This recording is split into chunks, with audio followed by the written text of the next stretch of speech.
The boy who loved Batman is me. My name's Michael Uslan, and I grew up from being the boy who loved Batman to being the guy who loved making Batman movies.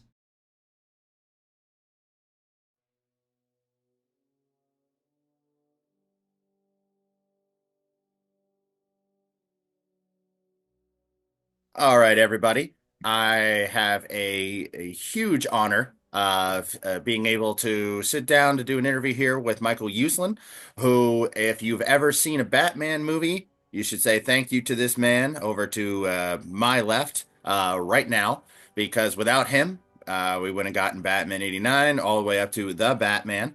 But as I start off all of these things, you could do a much better job of kind of just giving a CV of yourself than I could. Michael, can you tell the good people a little bit about yourself? Yeah, sure. I'm the originator and executive producer of the Batman movie franchise. I am a comic book geek, comic book collector, comic book fanboy, have been since I could read. Went to the first Comic Con ever held on the planet Earth, where 200 crazy people showed up. Worked for DC Comics starting in 1972. Wound up writing the Shadow and Batman and Detective comics for them. Later on, Batman Black and White, and a graphic novel I'm very proud of called Batman Detective Number 27. Most recently, they did a number of books honoring Stan Lee and what would have been his 100th birthday. And I wrote Stan Lee's Batman, which was just a load of fun. Other than that, I'm the author of my memoir, The Boy Who Loved Batman, and the sequel, Batman's Batman. The Boy Who Loved Batman has now been turned into a play. It is heading toward London and Broadway. Done a few other things along the way, movies you may have seen that I've been involved in: Constantine, National Treasure, the Lego movie. For TV, I won the Emmy Award for Best Kid Series when I bought the rights to Where in the World is Carmen Sandiego and then brought it to television. So that's my story. I'm somebody who took all of my passions in life and converted them into my work. And there is nothing better you can do in life than that. Absolutely. Now you kind of answered a few of my earlier questions here, but so I'll just jump ahead. Before Batman, as you mentioned, you got into the producing world with things like Swamp Man and Return to Swamp or Swamp Thing, Something. excuse me, and Return to Swamp Thing, excuse me. What was it like getting your toes into the film industry? Because you said you had been a comic book writer, you had taught about college courses on comic books. How did you get into the movie business per se? I taught the world's first ever college accredited course on comic books. That got a lot of publicity and brought me to the attention of Stan Lee at Marvel, who at that moment in time became not just my idol, but my mentor and later my friend. About 2 hours after his call came the call from Saul Harrison, who was vice president at DC Comics. They flew me out to New York, gave me a job, and that's when I got deeply ensconced in the actual comic book industry. Since that time, I did the unthinkable. I went to law school. And when I got out of law school, I went to work immediately for United Artists, which at that time was one of the major movie studios in the world. And I spent 4 years there learning the business, networking like mad.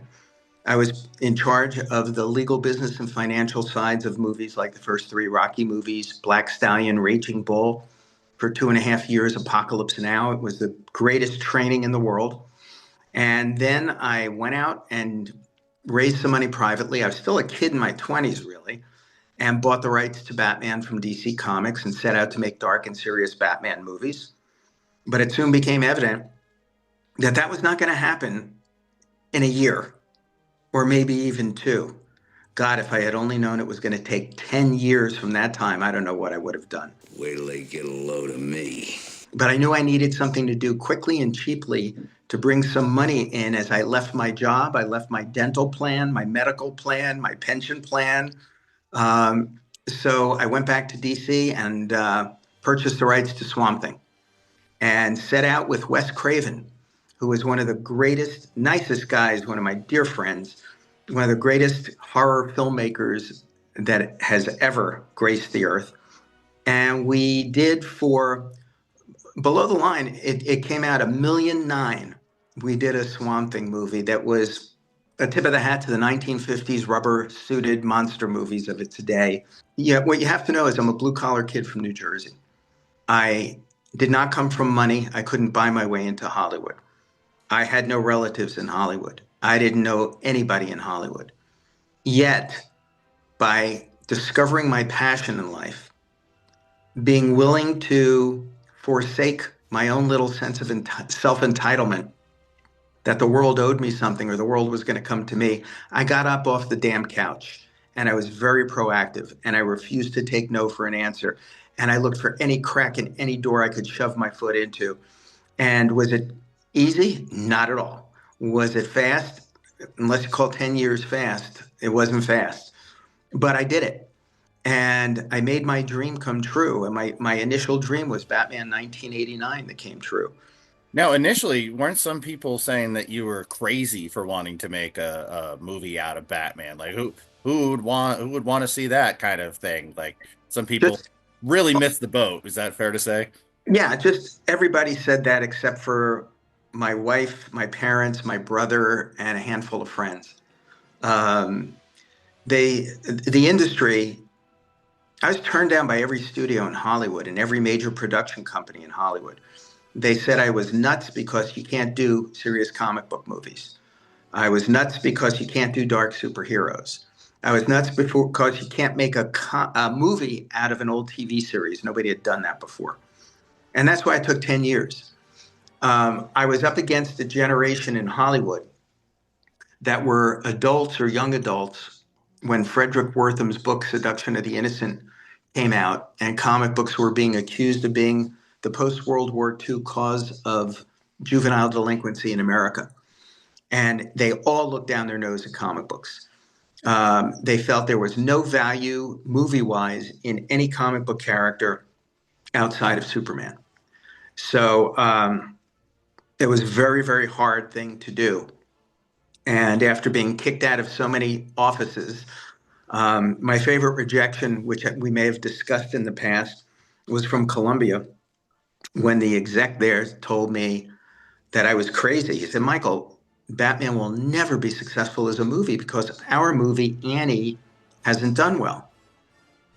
And I said, well, the little blonde girl from Broadway who sings Tomorrow? He goes, yeah. I go, well, what does that have to do with Batman? He said, oh, come on, Michael. They're both out of the funny pages. That was my turn down at Columbia. That was the kind of thing I was running into left and right. Now, I heard about in this decade-long span to get this to the screen was that they wanted to do kind of a version of the 60s show, which I know that you were, as a diehard comic fan, not a big fan originally of that show, like where I think Ivan Reitman was to direct and Bill Murray was to play kind of an Adam West type Bruce Wayne. How many different variations did the production go through before, it got to the one that we ended up seeing on screen, or is it too many to even count? There's a lot, but people have the history has gotten messed up a little bit here. A lot of people think because the name was bandied about or discussed at a meeting that, oh, Bill Murray was going to be Batman, or this one was going to be Batman, or that one was going to be Batman, or this was going to be the Joker. And most of that is not true. A lot was discussed, but in terms of what was actually happening, and it really revolved around the directors. It was getting the right director in. And we started back in '79. The only action franchise that you could relate to circa 1979 was Bond. And I said, all right, the best Bond movie was Goldfinger. So we need to go with Guy Hamilton and see if he's available to direct. He directed Goldfinger. The two best Bond writers in my book were Tom Mankiewicz and Richard Maybaum. I said, these are the guys we have to go after if we are going to make Batman into a viable, there was no word franchise really, into a multi-picture series like Bond. And we got Tom Mankiewicz. And then there was a procession of directors that went in and out. I'm trying to think beyond that. I think the next one they told me to take a look at, they set up a screening of Richard Rush, the stuntman. And for a minute and a half, Richard Rush was being considered. Then it was Ivan Reitman, but he was preempted by Columbia to go do Ghostbusters. Then there was Joe Dante, and then he was preempted by Paramount to do The Explorers. And there was a lot of stuff bandied about. Finally getting us to Tim Burton, which to me, in retrospect, was worth all the years of wait to get to Tim and his vision, which was as far from Bond or anything that had been done before. And that was critical to our ultimate success. And what is it like once all the pieces are in place? You have, obviously, Tim is shown that he has talent, but somewhat of an unknown director. You have, a Batman who people are writing letters about saying, "Oh, we don't really want this guy as Batman." The Jack Nicholson has to go to all the Laker games. What was it like getting production? Isn't it just kind of like, well, that's the movie business. Let's prepare for the worst, hope for the best. It was agonizing. It was agonizing. The days were turning into months and the months were turning into years. And the waiting and the inertia, it's a painful thing to deal with and to go through. Ultimately, when they set up the screening for me of the fine cut of Pee-wee's Big Adventure, I came out of there, I said, I have never seen a more creative mixture of direction and art direction in my life. I am very excited by what I see here. I would love to meet this guy. They then set up 3 lunches for me with Tim. And my first job was to indoctrinate him into the world of Batman, a world he did not know. I gave him, I have to always stress, reprints from my collection of Batman #1 and Detective 27 and 38. And all the solo Batman issues in between that ran in Detective Comics. I gave him what at that point had been done by Denny O'Neil and Neil Adams with Ra's al Ghul and returning Batman to his dark roots in the 70s. I gave him the Laughing Fish and the issues that were done by Marshall Rogers and Steve Englehart. And then my second role was to keep him away from all the crazy, silly stuff. So he didn't see the Rainbow Batman, the Zebra Batman, the Robot Batman, the Genie Batman, the Mummy Batman, Bat Ape. I kept him far away from that stuff. And I was sure that this was the guy. Just as I was sure that Jack Nicholson was the only actor who could play the Joker at that period of time. And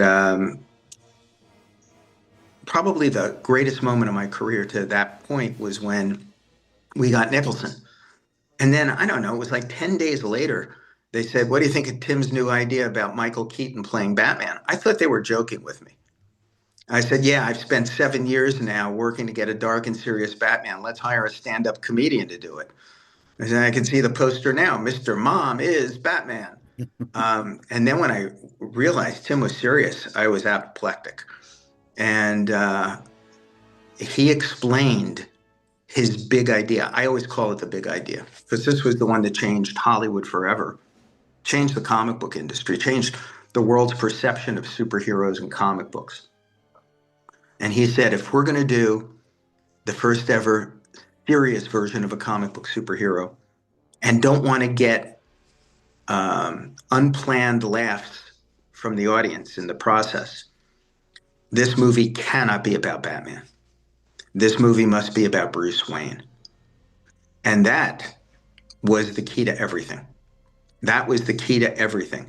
And years later, I was having lunch with Stan Lee, and he said to me, you know, Michael, the Marvel Cinematic Universe owes everything to you guys in that 1989 movie. I said, what do you mean, Stan? He said, well, think about it. He goes, I love our Iron Man movies, but they really should be called Tony Stark. Our Spider-Man movie should really be called Peter Parker. He said that was the key that opened the door for Marvel. Tim had a corollary to his big idea, which was about world building. And that from the opening frames of that first movie, Gotham City had to be the third most important character in the piece. And audiences had to suspend their disbelief and believe in Gotham City first before they could believe in a guy getting dressed up as a bat and fighting a guy like the Joker. And he succeeded in every way with that. Do his genius work. And that changed everything. Now, one thing that isn't overly discussed when it comes to the movie business, at least in like say the world I'm in here, is the merchandising aspect of things. Like I have to feel that the merchandise end, because that was like the summer of Batman. You couldn't go anywhere without bat hats, bat shirts. That Christmas of 1989, I got my Batmobile, my Batwing, my action figures, and of course the big gift was Batman 89 on VHS tape. I mean, we just called it Batman then, but that was still to this day the greatest Christmas I ever had. Like, how much goes into pitching the idea of a Batman movie when you can explain like the merchandise? There's no limit to what we can do here. Well, the good news and the bad news. The good news is there is no limit to what you can do. When you add gaming and everything else to it, all aspects of it, you're going way beyond the box office gross of a single motion picture. The downside is when studio execs begin to believe too strongly in the merchandising as opposed to the filmmaking. And when Tim left and Joel was brought in, Joel Schumacher was one of the nicest, most decent human beings I have ever met. Loved the guy. But as he said to me, he was given a directive.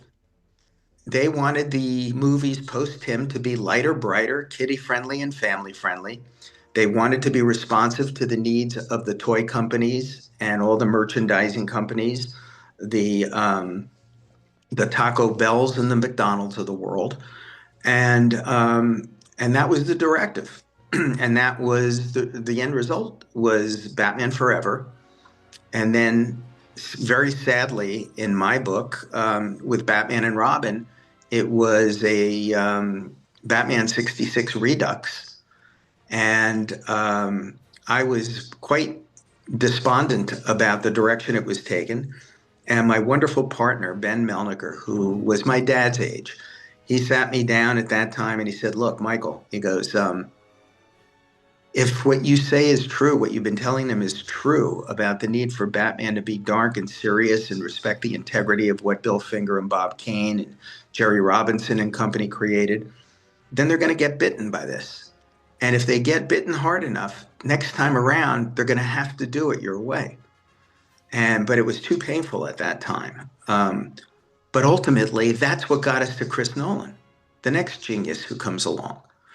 And if you ask me now, looking back, was it worth the pain and suffering of movies like Catwoman or Batman and Robin to get to Christopher Nolan and the Dark Knight trilogy? Yeah, it was worth the pain and suffering. When you got introduced to Christopher Nolan, did it kind of click that, oh, this guy, he's the best option for a more grounded Batman approach? Christopher Nolan, I've been in this business 49 years, and I don't use the term genius lightly, but there have been a number of times now I've been involved in projects with people I considered genius. Tim Burton, Anton Furst, my dear friend who was our production designer, who designed Gotham City, the Batmobile, the whole look of the picture. Christopher Nolan. I got to put in that category Todd Phillips for what he did with Joker. That was such out of the box, incredible. Everybody from, I got to say, Batman the Animated Series and Mask of the Phantasm, Bruce Timm. There's been a lot of brilliant, if not genius, work done over the years, over the decades with this. And that should make everybody feel proud. Absolutely. Speaking of the animated series, I just want to ask you, like, what was your involvement with the animated series? And I'm sure, just like wanting to make sure that the films were of the best quality, I'm assuming that kind of went into making sure, because it was almost a companion piece, so to speak, of of the movies. What was your involvement with that animated series? And boy, Well, was that just as good as the movies. first of all, let's put the people in the spotlight who deserve to be in the spotlight. And the folks on the animated side, unfortunately, over the years, have not gotten the kind of spotlight that they really deserve. So it starts with Bruce Timm, and then it is Paul Dini, Eric Radomski, Alan Burnett, Andrea Romano, the queen of voice casting and voice direction, who then they bring in Kevin Conroy and Mark Hamill. And, it's just stunning, the work they put out. I remember they sent me, I guess it was the fine cut of On Leather Wings, the first one, and it just blew me away. And you know what's my favorites to date were, first of all, Mask of the Phantasm, which I still contend is possibly the best Batman story ever told in the media. Agreed. And the second thing would be the two-parter with Mr. Freeze. That's the way the movie should have gone, you know? That was so heartfelt and emotional. Those are just a couple of the real standouts for me. But the spotlight deserves to be on those folks. When The Dark Knight, I remember the hype for that. I could not wait. People were talking about, will this be the highest grossing movie of all time before it had ever hit theaters? Did you have like shades of Batman 89 with The Dark Knight thinking, oh man, this one could be the biggest one ever? I'll tell you something funny. The first movie I really felt like that was Batman Begins. That is maybe the most underrated Batman movie out of all of them. And I understand why, because the audiences had been burned prior to that. And they saw Catwoman and Batman and Robin, and they were hesitant to come back and to give their money up. But when Dark Knight came out and had that reaction, there was a flood to the Blockbusters of the world or whatever stores were in business at the time for the DVDs. Everybody then wanted to see Batman Begins because, as you all know, you could probably increase your enjoyment of viewing The Dark Knight by 30% if you see Batman Begins first, or if you see Batman Begins.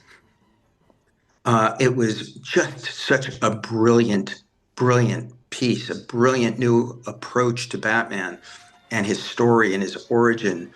I really do think that is an underrated piece. And then Dark Knight just took it to the next level. The great thing for me, I'll mention two things. One is when you walked out of a Christopher Nolan Batman movie, you no longer had to say, geez, that was a great comic book movie. Now you got to say, this is a great film. Period. End of story. No matter what any famous director might say, that was what you were able to say.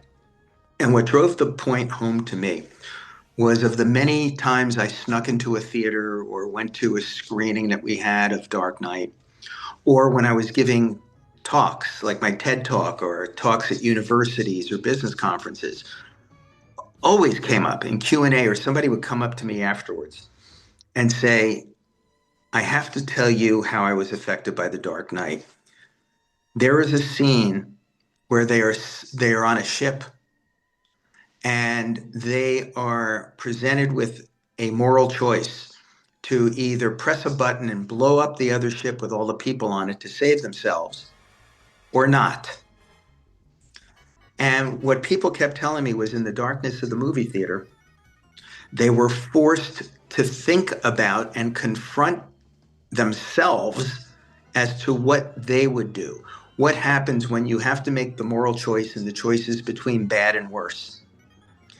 Now, for a quote unquote comic book movie, to have the thematic heft to create that sort of an emotional impact and introspection by the audience, that's absolutely incredible. And that's what the Dark Knight trilogy was able to do. Well, I have to ask on behalf of all the other Bat fans out there, why is there this big delay in the Batman Part 2? We're dying out here. So, can I ask you a question? Yeah. How about them Mets? I mean, getting Juan Soto. I mean, really? Oh my God. Um, yeah, there are certain things that I have no comment on. Fair enough. I had to ask. So a question we kind of skipped over, but I have to. When did you know that Batman 89, the first go around, when did you know, oh, the sky's the limit for this? This is going to be as huge as we ever hoped. The first day I decided to go buy the rights to Batman, Wow. I never doubted it for a second. They come up to me all the time. Could you ever have imagined? Yeah, uh-huh. This is exactly what I imagined. I know it sounds preposterous, but it's true. And so what's next for yourself here moving forward? Well, the big thing for me is my play, The Boy Who Loved Batman. That's incredible. I have just started work on two new graphic novels that we'll be putting out releases on in the next month or so. Um, uh, this year, I have sworn I would go back and do more writing. I started out as a writer, but was overwhelmed by my producing. And now I am trying to concentrate a little bit more on getting back to writing. Um, I'm very excited about that. And for all the creators from the 30s through the 80s, really, who had to suffer the indignities of a society that looked down its nose at comic books and comic book art and comic book creators, it's a vindication. Their work is now on display in museums, in galleries, in universities. And maybe it's too late for them, but at least for their kids and their grandkids and their great grandkids, um, those people are getting the respect and devotion and admiration that they deserve for having created what I truly see as being our modern day mythology. I couldn't agree more. And I want everybody to know who's watching this in the show notes below, you will see a link for The Boy Who Loved Batman. I can't stress getting this book enough. It is a fun read. It is an easy read, and I don't mean that in a disparaging way. I mean, it is, you have such a natural voice that I really felt like a kinship somehow to you, never met you, but while reading it, and just to get all this information about, your love of comics, how Batman came to be, it is a must read for any Bat fan. So definitely, check that out. And Michael, I just want to essentially thank you for my childhood. Batman 89, I was 4 years old. It became my favorite film. It still is to this day my favorite film. When I was a little kid, I didn't want to live in the world Batman did. I wanted to make Batman. I didn't understand what that meant, but it's why I became a filmmaker, and I am one to this day, is because of Batman 89. And I still have my VHS copy of it. I have all my Batman stuff that just meant so much to me growing up. And just thank you so much for giving me that universe. It means the world to me. I so appreciate that. It helps validate the pain and suffering from all of those years that I went through. It really does. And I'll just add two things. One is, of course, my mentor, Stan Lee, always said, get in the plug while you can, Michael, at every opportunity. So I have recorded the Audible book versions of The Boy Who Loved Batman and Batman's Batman. So if you don't read, or if you just want me to put you to sleep while you're driving, feel free to do that. But the other thing you mentioned, you were 4 years old when the first Batman movie came out. My daughter was 4 when we were shooting in Pinewood Studios. And that first day, she and my son David, who was 8, were given a ride through 5 square city blocks of Gotham City in the Batmobile by our stunt driver. And then they came in, and I took them onto the set. And what scene were we shooting inside? We climbed up, and we were on the rooftop for this one scene. And my 4 year old daughter had a head of blonde curls. She looked like Shirley Temple. And she's standing next to Michael Keaton. And she's like right under his right elbow. And they said, "All right, get ready to shoot." And I said, Sarah, come back. They're getting ready to shoot. Come back here." And the first AD, the first assistant director said, "No, she's out of shot. It's okay. She can stay where she is." And it happens to be the shot where Batman picks up the crook and says, "I'm Batman." And then throws him down, turns around, and then jumps off the roof. That's the shot. "Who are you, man?" "I'm Batman." So the whole time that that's being shot, Sarah's directly under Michael's right elbow. And to this very day, every time I see it on a big screen, I am laser focused on his right elbow to see if I could see one little bit of a blonde curl coming up underneath. Um, so that's how it affected my daughter, who was 4 at the time. I'm glad it affected you when you were 4 in a positive way. And the final cap on the story is I got a call when Warner's was putting out the Flash movie. And they asked if I would attend a big PR event in West Hollywood. So I said, "Yeah, I'll be happy to, but can I bring my kids?" And he said, "Of course." So I was there with my son and my daughter and their 2 daughters, who were now 7 and 8. And the surprise was they rolled out the Batmobile from that we used in 88, 89. Yeah. And my 2 granddaughters got to sit in the Batmobile exactly where their parents had sat back in 1988. And the picture of me with my 2 kids, with my 2 granddaughters, and that in that Batmobile was kind of worth the price of admission, a lifetime price of admission. It was really a cool moment. So it started out as a dream. It became a job. It became a career. And it pretty much became a life. And I'm so grateful to have been able to do what my dad urged me to do, was to find my passion in life and make it my work. That's awesome. That's a wonderful story. Thank you so much for sharing that. And, again, Michael, I know that you are a busy man to say the least. So for you to give me a little bit of time here and just, tell a couple of stories about what it was like to get Batman on the screen and then again and again, I can't thank you enough. So thank you so much for your time. And yeah, it's been an honor. I appreciate it so much. You take care.